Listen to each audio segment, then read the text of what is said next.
Girls love that. Chicks love the last shot opportunity. Well, I'm good, brother. What about you? man, I can't complain. This pandemic done screwed up everything. First thing I always wanted to talk to you about is how's your family doing? Family is good. Everybody's good. You know, got grandkids now, which is the best, as you know, and everybody else is good. Just talked to Austin. For the first time, he realized that Michael Jordan was better than Kobe and LeBron.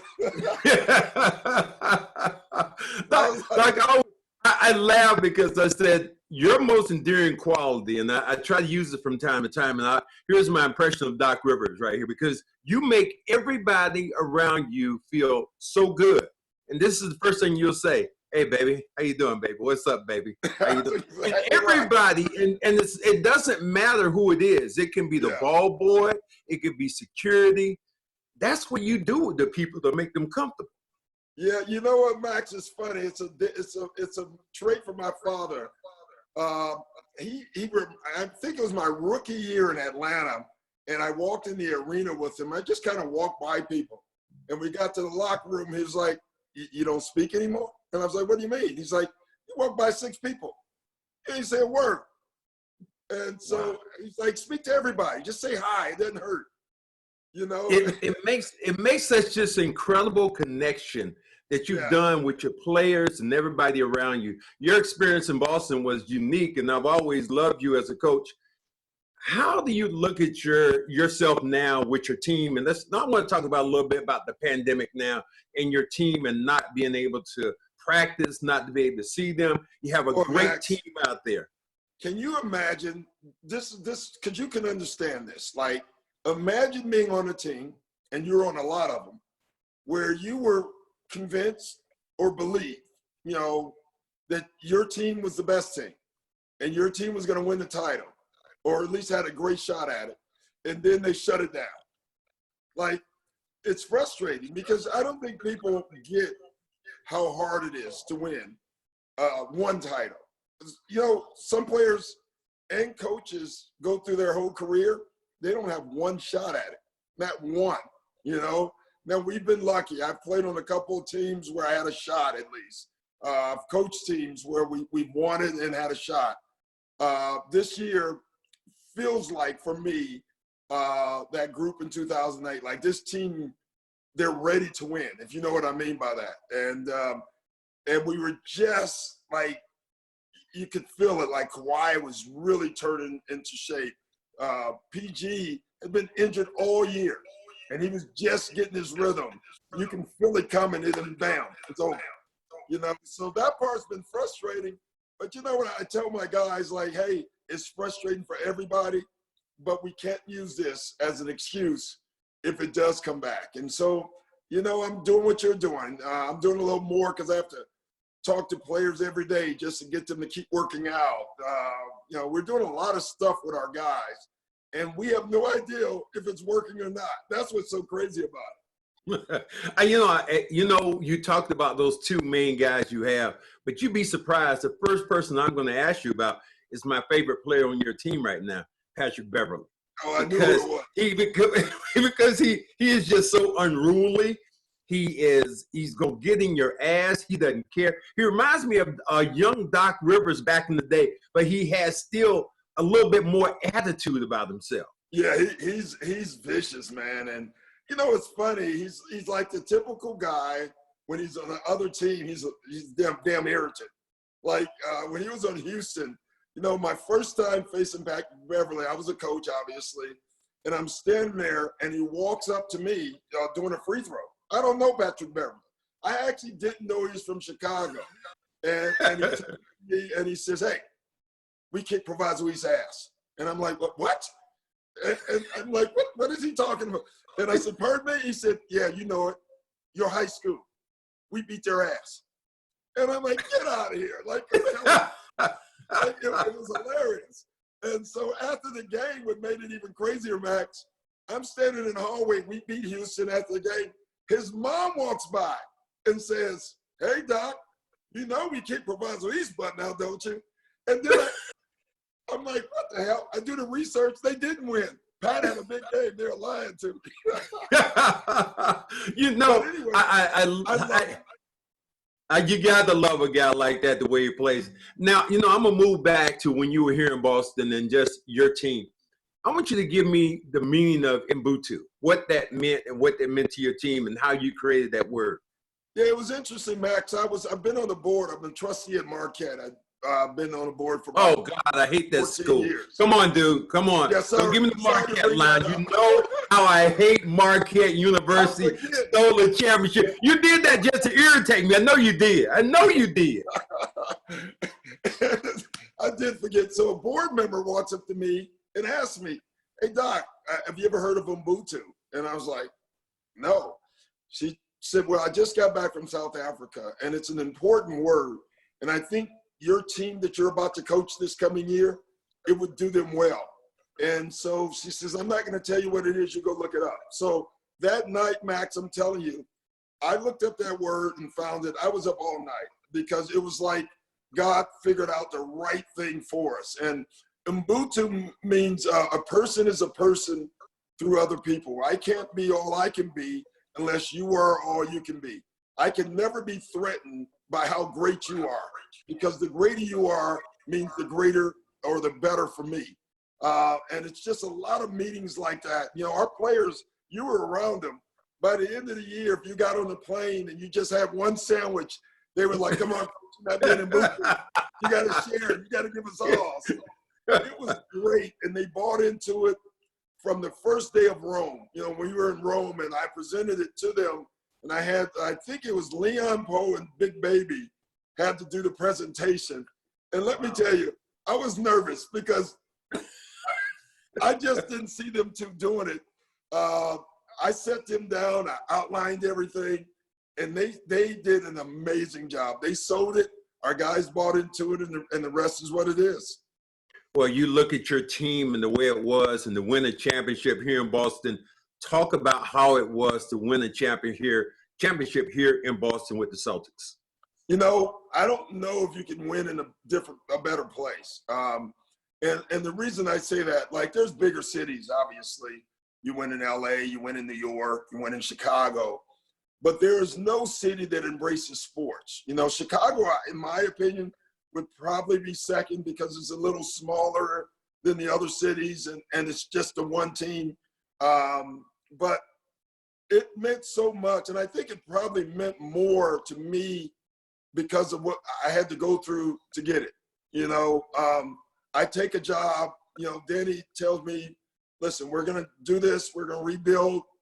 And I've been through rebuilding in Orlando, so I kind of knew how tough it was, but I didn't know it was going to be this tough because it was in Boston. And people, they don't, you know what I learned by the losing part, those losing years when we were, you know, I don't ever want to say throwing games, but when we were losing games, is no one cares about the excuse.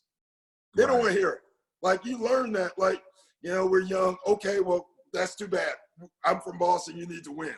And I really appreciated that. I learned that. And that was a hard lesson for me. But, you know, Max, when you lose, no one cares why. Right. They want you to win. There's no excuses. And that taught me a lot as a person and coaching going through that. And so winning it meant so much. And winning it in Boston, like, I don't think it couldn't have been better. Like, we had a chance to win Game 5, and I really wanted to win in LA. But then when we came back home and went in Boston, it was the perfect setting for that team to win in. It was awesome. You created something else in Boston when you had your second original Big Three. Talk about those three players that you had and their personalities and what you liked about them. Well, as you know, you're around them. They're all three completely different human beings. You know, Paul was easier because I knew him, right? You know, I had him for whatever amount of years, and the first couple of years with me and Paul were not smooth at all. You remember? I remember that. I was taking him out of games. Like, I was hell-bent on making Paul become a facilitator and a scorer because I thought he would be more efficient. It was a tough sell because the year before, Paul was on the All-Star team. So in Paul's mind is, what is this dude talking about? I've made the All-Star team. I'm not changing.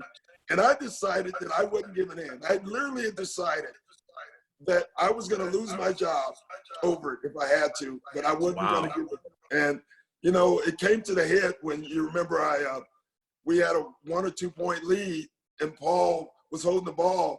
I took him out and sat him for the rest of the game. And, Doc, you know, I remember that as clear as day, because we were right near your bench. And what you had told everybody get back on the defensive end. Yes. Paul Pierce took a shot, didn't get back. You took him out of the game, and Paul was sitting over there steaming. And I remember you finally put him back in later. And you said, all right, get your ass back in the game and go play. And that seemed to be solidify who you guys were as coach and player. Yeah, it really helped us, you know, because Paul realized that I wasn't changing and that it was for the good of the team. But I give Paul the credit. You know, the next day or 2 days later, he walked in to my office, no meeting scheduled, and just said, hey, you're right. I got you. We're good. And from that point on, Paul's and I relationship was absolutely wonderful. But then all of a sudden, we're bringing in KG and Ray.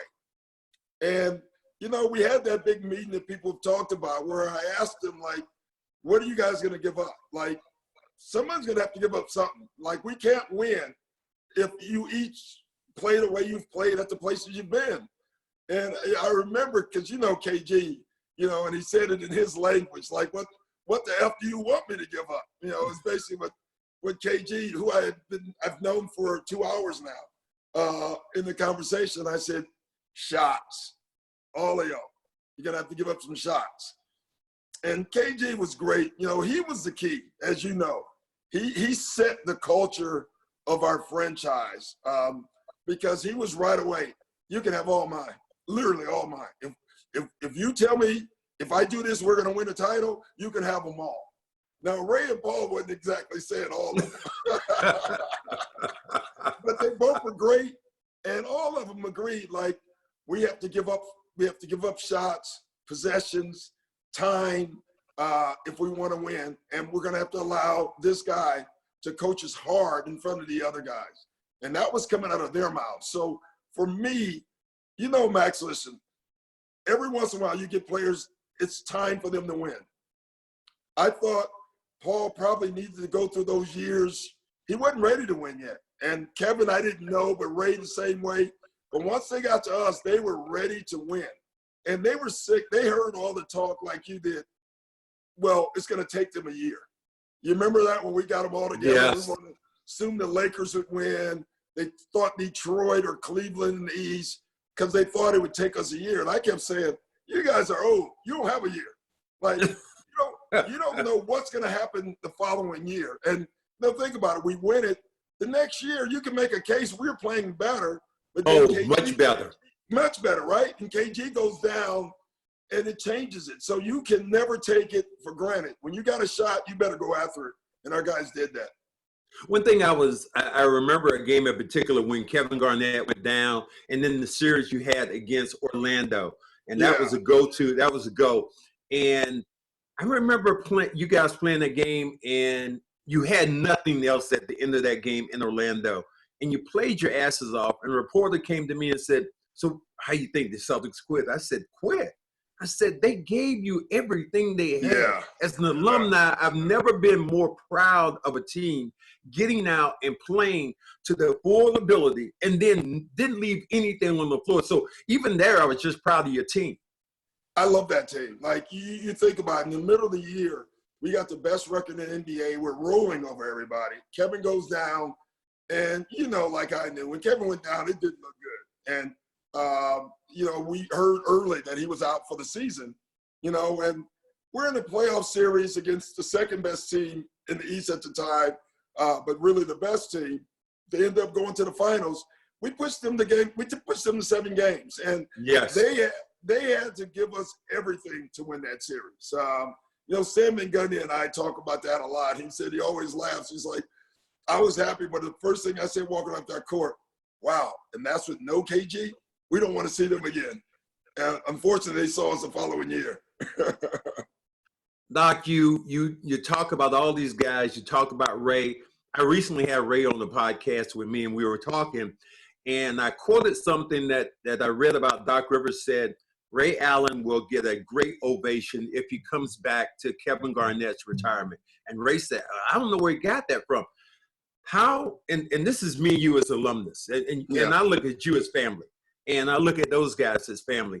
How do we get Ray back in the fold with these guys together? Because as you and I look at it right now, life is too damn short. This coronavirus is showing you right now, okay, dude, and I know they both have egos, but how do you squash those egos and at least bring those guys back together?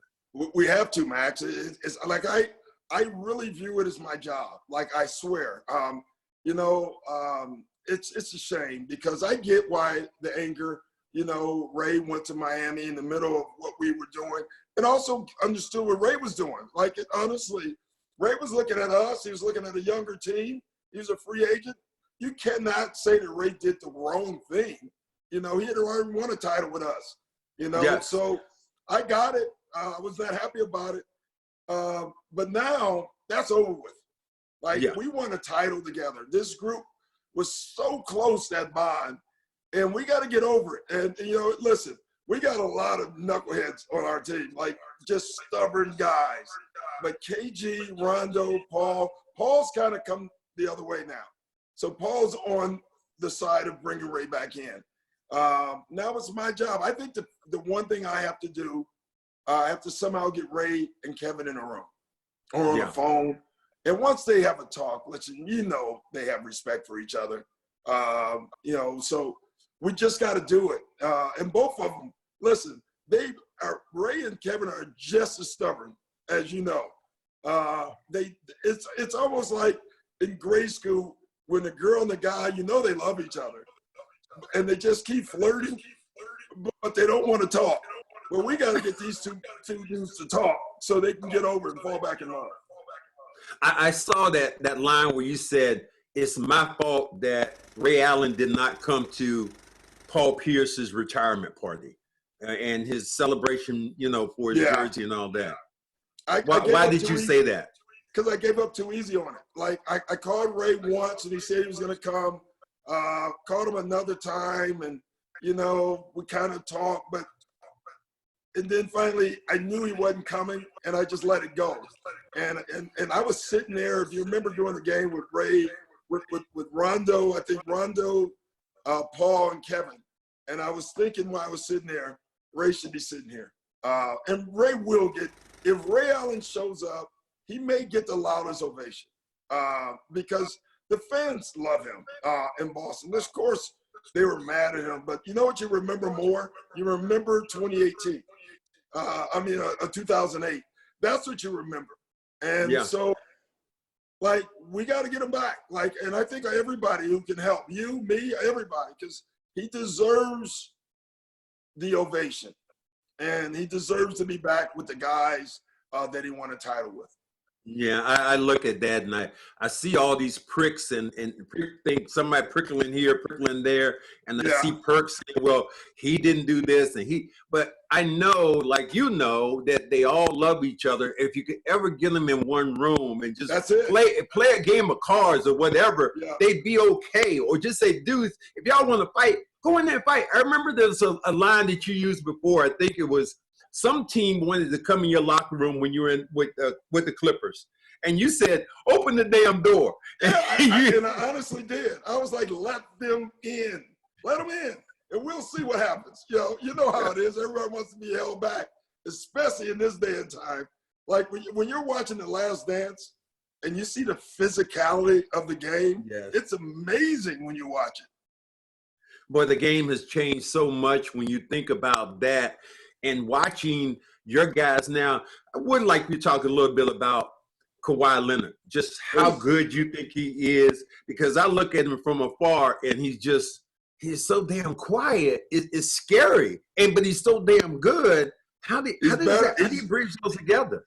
It's funny. Like last year, I watched probably every game because I thought, man, we're one of the teams to have a shot. So I really want to study this guy. And I really you fall in love with how he plays. Max, when you get him, you like him 10 times more. He's verbal, but to his teammates, and not Wow. real verbal. He talks. The game starts. He's very verbal.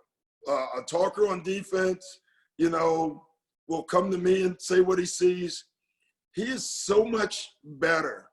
Like, he was good before I got him, but when you watch him up close, you're like, wow. Like, defensively, I used this term to Ty Lue one time. He got a steal. I said, I never thought a steal could be a beautiful thing. This guy has the most beautiful steals that I've ever seen. He reaches those hands. He just reaches his hands in like the cookie jar and comes out and the ball's in his hand. He does things that I haven't seen defensively before. He has great feet. You're not going to beat him. He's strong as an ox. He's a good leader, Max, in the way, like I played with Patrick Ewing. Patrick wasn't a big verbal guy, but Patrick led every day in practice and everything he did. And Kawhi is very similar to that, except for Kawhi is a very verbal defensive player. You've lived it's almost like this dream world of the NBA, because you were under Greg Popovich for a while. You played against Michael Jordan. You played against, you coached against LeBron. How do you bring this whole NBA family together when you think about it collectively as a group, thinking about how people are and how the NBA is now and how it's changed? Yeah, it's a tough one. You think about it, I've been lucky. I had played for Pat Riley, Pop, Larry Brown. I mean, you think about it, I'm just lucky in that way. I had some very smart people around me. At the time when you're a player, you don't think they're that smart, though. You're sick of them, all of them for the most part. You realize later, man, those guys knew what they were talking about. But now this league, first of all, we debate so much about who's this and who's this. LeBron, Kobe, Kawhi, Mike. I mean, you have all these names, and it's all right with everybody being great, is what I always say. Like, they're all great, but to come back now after this break, Max, it's going to be interesting. It's going to be hard. Give you an example. For the Boston Celtics, it'll be easy, right? They have dreams of winning it, making it to the finals. For us, it's going to be very easy. But think about those 4 or 5 teams that are 10 games out of the playoffs, and you're going to come back and say, hey, let's play 5 more games. They're going like, for what? Other than the contract, I mean, you got to think like, and I can't even think of whoever the last place team is. They're thinking, wait a minute, we got to come back, train for 30 days, get in shape, and play 5 games and then go back home? No, thank you. So it's going to be an interesting decision if we do that or if we go directly into the playoffs. And I don't even know the answer. There's so many different formats. The one I like the best is 7, 8, 9, and 10 have a playoff to get into playoffs. Okay. And while they're playing, 1 through 6 can train. So we get to do all the practices. 7, 8, 9, 10 get to play. Now, the advantage they have is in the first round, you got to play teams that have been playing games where you haven't played, but they haven't had as much practice, and we have. So I think it'd be really cool that way. It doesn't look like we're going to have fans.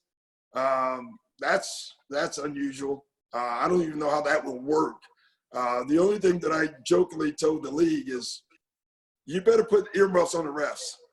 Because you think, Max, think about it. Half the time you don't hear the stuff that we're saying.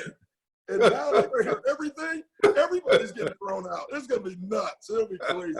Pat Beverly would not make a game. There's no way he can make it through a game. It's unbelievable. So it'll be fun. This year has been the craziest year, and you connect that in the emotion you had talking when Kobe Bryant passed away. Yeah. The hurt and the look on your faces is almost like you lost your own child.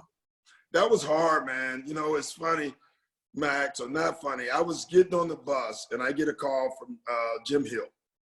And this is before it broke. And he says, hey, I saw you with Kobe last week at dinner. I just want you to know there's a report that his helicopter went down. And Wow. and I remember thinking, you know, I don't know, maybe I thought he was invincible. I didn't even think death. And I said, wow, that's crazy. And he said, Doc, do you understand what I'm saying? I said, yeah, you said his helicopter went down. But that's all the last thing I thought, Yeah. Max, is that there was no Kobe. And then he said, Doc, Kobe's dead. That's exactly how he said it to me. And now I'm about to get off the bus to walk into a locker room. And as I was walking in is when that TMZ thing broke. And the look on my players' faces, you know, Lou Williams, who played with him, Ty Lue, who played with him, they're crying. Everyone's crying. And, you know, Max, I was not ready to talk to the media. I was just starting to get a relationship with him. And then our PR guy says, no one's media. Then he came back 10 minutes later, and I don't know where he got it from, probably the league. Hey, you have to go talk. And, Wow. you know, it's funny. You've been in. I thought I was ready. I kind of gathered myself, and then I didn't have anything to say. It was just one of the hardest moments I've ever had publicly on speaking about anything. Doc, I remember that so well because I remember the cameras being on you. You said, I don't know what to say. And then you gibber for a minute. I don't know what to say. And you were just kind of going back and forth. And that's one of the few times I've seen you as a person just lost for words. There were no words that was going to elevate any of the conversation at all. No, there was nothing to say, Max. And, you know, I finally mustered up. I can't even remember what I said, but it was so hard for me. And then, you know, I kind of gathered myself, and then I go back in that locker room, and that was a mess. People have no idea. You know, Kawhi and Kobe were very close. And as you know, they shared the same helicopter, you know, going back and forth. That was Kawhi's pilot as well. And so it was a mess. You know, it's a good competitive story, but what happened if you remember, no one remembers the game, it was the worst game ever. The first half was horrendous. I mean, you could see both teams, they literally, like, what are we doing? And the funny thing that happened, I think it was Leroy Richardson. Leroy made a horrendous call, and all the coaches think that with every ref all the time anyway. But Leroy makes a bad call, and I get up and say, come on, Leroy. And Leroy actually said, you know what, Doc, you may be right, but I don't give a shit today. That's exactly what he said, because he was feeling it too. You know, it made me understand, like, we're all in this. And then in the third quarter, Orlando goes on a little run, and I call a timeout, and we get to the huddle. I haven't yelled all game. I mean, what do you do? Like, So I go to the huddle, and I said, hey, let's run, like, play 52 or whatever. And Kawhi, who doesn't talk a lot like this, says, hey, we ain't losing today, bro. Not today. Wow. And it was like, he was like, ain't going to happen. If we're going to, you know, play in honor of Kobe, losing ain't part of that. You know, but he went out, if you watch, he went out for the next 6 minutes, and the game was over. I mean, he just, okay, we're taking this thing over. And it was great. It was a great leadership moment. But it was great. Our team needed someone to just say something. And because I wasn't doing it. And so he did that, and that was cool. That was awesome. That is what I think we're going to look back over this year and just say, with the commissioner dying, the former commissioner dying, David Stern, and then turn around, and then you have Kobe Bryant passing, and then the coronavirus.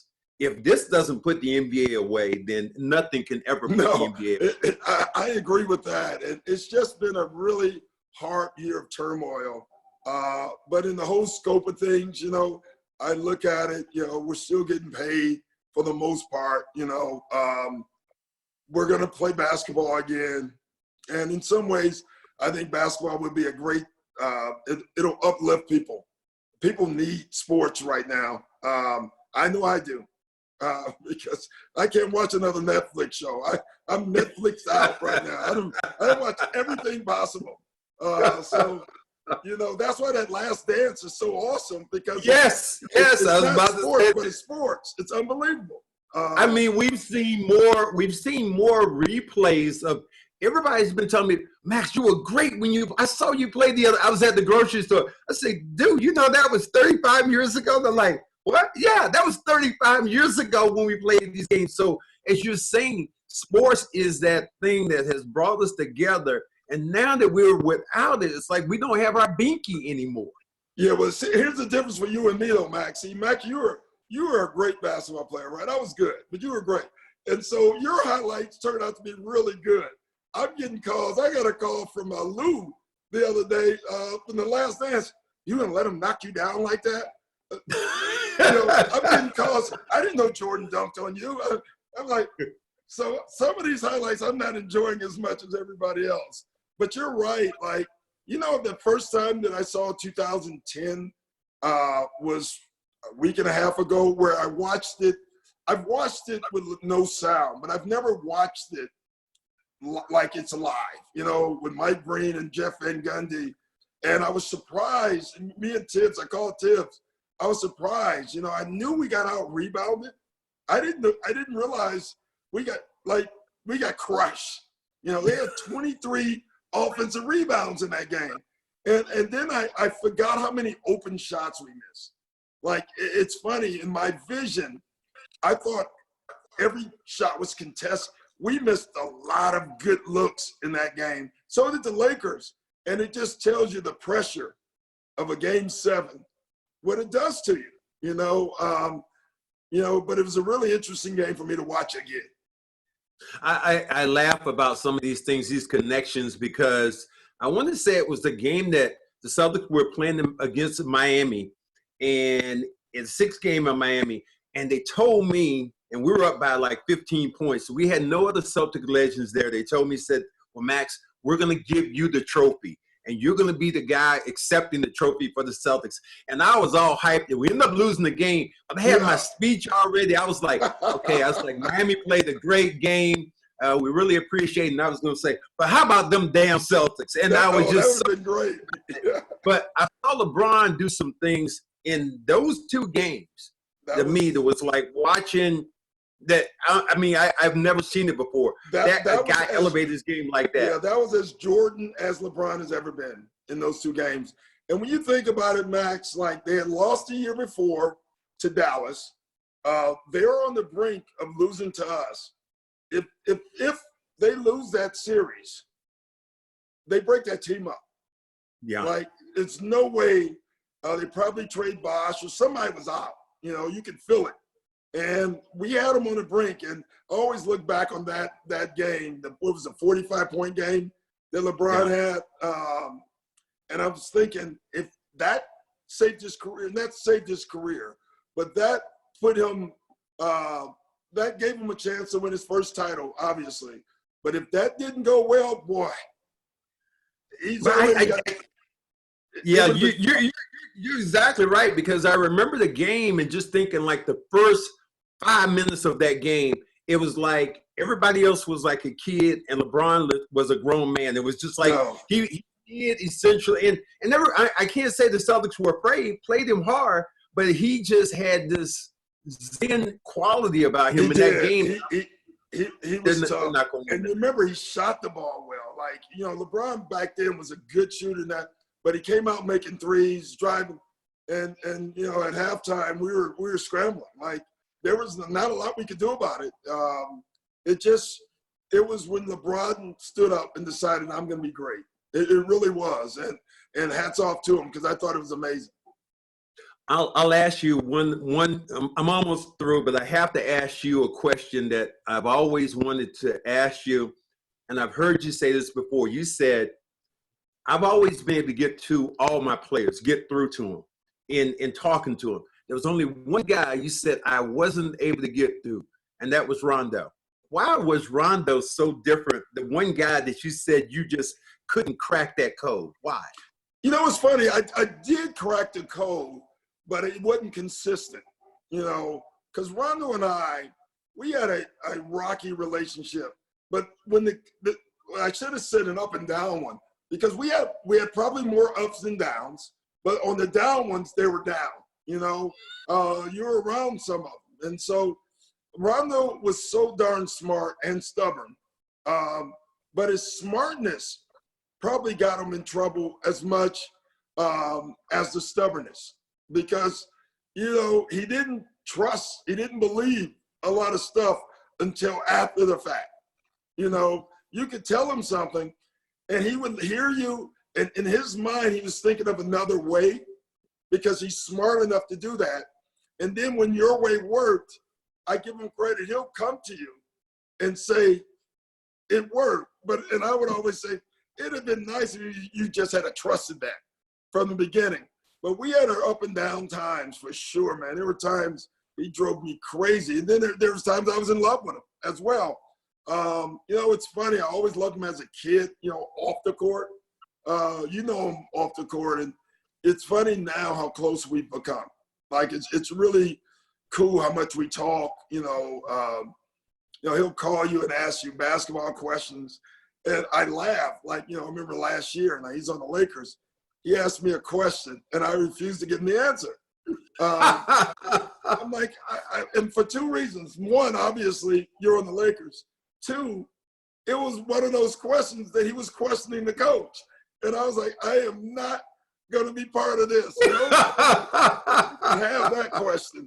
And he even called, he was laughing. I say, I know what you're doing. Coach said something. You want my opinion, so you can then go back and argue with the coach. I said, not going to happen.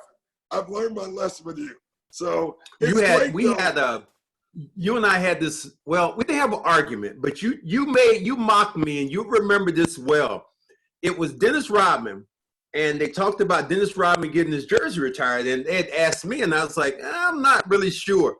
You were holding a little press conference. I was walking by you in the hall, and they were asking you something completely different. And you all of a sudden said, and yes, Dennis Rodman should get his jersey retired. Yes. I was like, that bastard. He was sitting there talking to me. Why did you do that? I didn't understand that. I loved him. That's why. You know, it's funny. You're right. When you just look at like rebound, you know what I mean? But man, I played with him that year and a half in San Antonio. I had such a different respect for that dude, like his IQ and his rebounding, but his passing. He could guard 1 through 5, Max. This dude was a bad boy. Now, he was completely nuts, like nuts. And it's really cool watching how Phil dealt with him and how we didn't do a good job with him in San Antonio. Like, because we were right on the verge. And it'd been interesting. And if we had to handle him, I don't know if we're going to let him go to Vegas for 3 weeks or whatever. Come on, man. What the hell was that? I didn't understand that the last day. Michael said, let him go to Vegas. We'd never get him back. I did understand Michael's thing there. But you know what I did appreciate is that Michael allowed it because at the end of the day, he knew he needed him. You know, and that takes a lot of something. You know, I don't know. I know back then, and first of all, I wasn't.